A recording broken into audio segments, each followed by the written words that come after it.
All right guys, today in this video, I'm gonna go over 3 things that keep people from reaching their full potential in their 20s. And if you can learn how to diagnose these 3 things and remove them from your life, you'll be able to unlock your full potential and reach financial success at a young age like I've been able to myself. So the 3 things are this. Number 1, drugs and alcohol. Number 2, ego. And number 3, for young men, it's having the wrong female in your life. So let's break it down one by one. Number 1, drugs and alcohol. If you are riddled with drugs and alcohol, those things keep you from being able to think clearly for yourself. When you're not able to think clearly for yourself, you're not able to make good decisions that are gonna benefit your future. On top of that, maybe you're not using drugs and alcohol already, so you can use your natural talent to work hard and achieve success at a young age. But when people achieve success at a young age, the only way that's possible is if you deal with a lot of stress. Because in order to be financially successful, you're gonna be under a lot of stress, deal with a lot of pressure, and have to solve a lot of problems. There's 3 ways people deal with stress. One of them is they quit.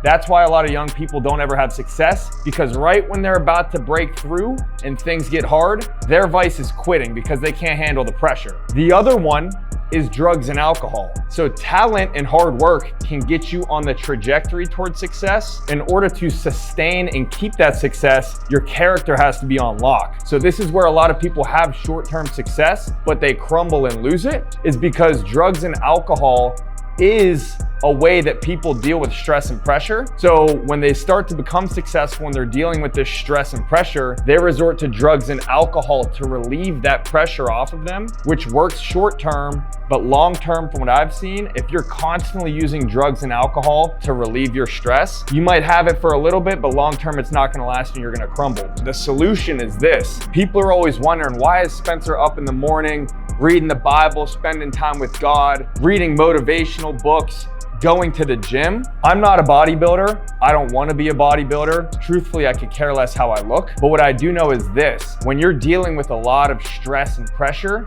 you need to release that stress in some way that's actually beneficial for you and gonna make you better. So instead of quitting, because when I'm under a lot of pressure, like I'm 25 years old, I have a ton of people looking up to me on my sales team, over 100 people constantly blowing me up.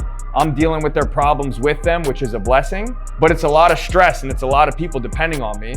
So I could quit, but I'm not gonna do that. I could run to drugs and alcohol to relieve that stress short term, but it wouldn't last long term. The only other solution is personal development, becoming the type of person that can handle stress and pressure. So when it comes, you can handle it because your mindset's right. When your body's right, your mind's right, your spirit's right with God, and you can lean on Him and you can lean on yourself when things get hard, and you'll be able to push through. So that's tip number 1, remove drugs and alcohol and use that energy instead to invest into yourself to become the person that can actually handle the pressure and handle the success. Number 2 is the wrong partner.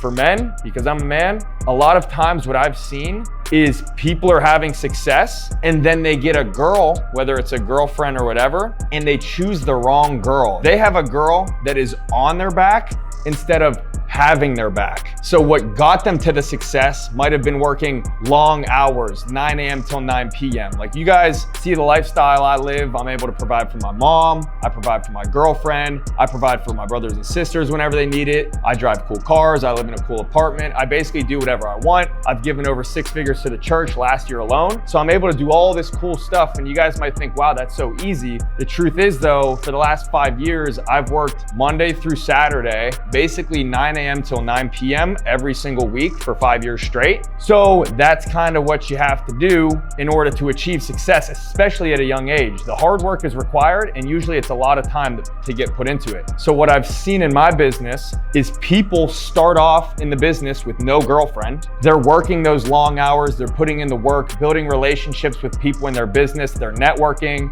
and they start to have some sort of success after a year or two. But then time and time again, when they start to have that success, they get a girlfriend, and instead of getting a girlfriend that supports them and has their back, they get a girlfriend that's on their back, that starts nagging about, you're working too much, you don't spend enough time with me, blah, blah, blah. And instead of being able to tell that girl, hey, this is me, this is what I do, I work long hours, I want to be able to provide for my family one day, that's the vision. So if you're gonna nag, you gotta go. Instead of having the power and the courage to do that, they fall into the trap. They stop working the hours that got them the success. They stop doing the networking that got them to the success. They start spending way too much time with their girlfriend, and then their success crumbles. What I tell people on my team, and what I tell my girlfriend as well, is you can either have a broke man or you can have a busy man, but a lot of times you can't have both. But if you want a man that's not busy and not broke, that man at one point was busy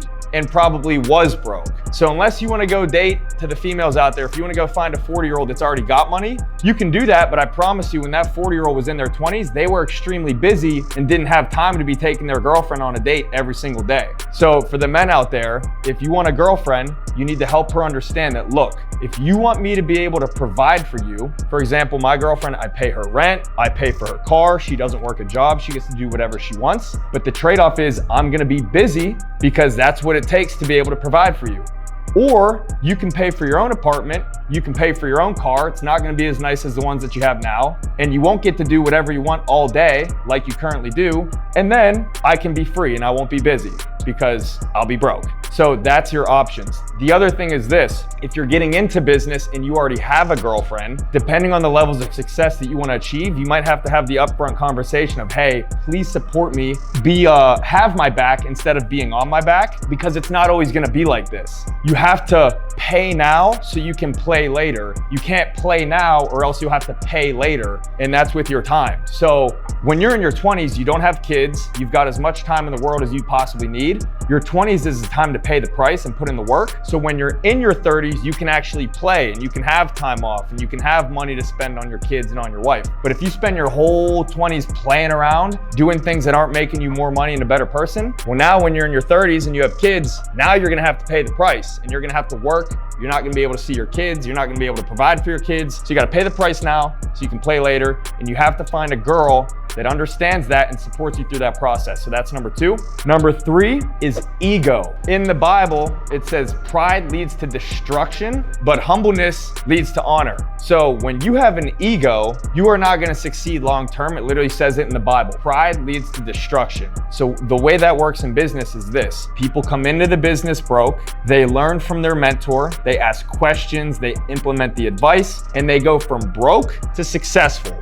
And a lot of people, what hinders their success and makes them crumble is they think that they're the reason that they were able to become successful. They forget that they were broke at one point and it was someone else's time and someone else's energy and someone else's advice that got them to where they're at now. So instead of remembering that and staying grateful and staying humble and thankful to their mentors, they think, oh, I did this. I don't need mentors. I'm done asking for advice. I'm gonna do things my own way without counsel. When they start to do things their own way, they start to fail and then they start to become less successful because wealthy people don't learn from their own mistakes. They learn from other people's mistakes so they can shortcut the process and not have to make those mistakes themselves. So if you start to think you can do everything yourself, you don't need anybody's help, all that is ego, and that's what leads to destruction. If you can diagnose these 3 things in your life and learn how to cut them out, I guarantee you, you're gonna go from where you're at now to a higher level. But the key is this, once you start to achieve success, can you keep these 3 things practiced in your life? Can you make sure you can say no to drugs and alcohol when you're successful? Can you stay humble when you're successful and cut out all ego? And can you make sure that your partner has your back and is not on your back? And that's how you can become successful and sustain success as well. So if you like this video, like the video, drop a comment, subscribe. We've got much more to come. God is the greatest. Above all else, the most important thing you can do in your life is give your life to Jesus and follow God's instruction. The best is yet to come. If you want to join a sales team where we give you leads, we give you a script, you get to work from home, and you can get paid weekly and build residual passive monthly income, click the link in my Instagram bio. We're looking to hire over 10,000 agents onto our virtual sales team. And not only do we teach you how to sell and make money, we push you to be a better person mentally, physically, and spiritually, and we constantly pour into you as well. Click the link in my Instagram bio and subscribe for more content.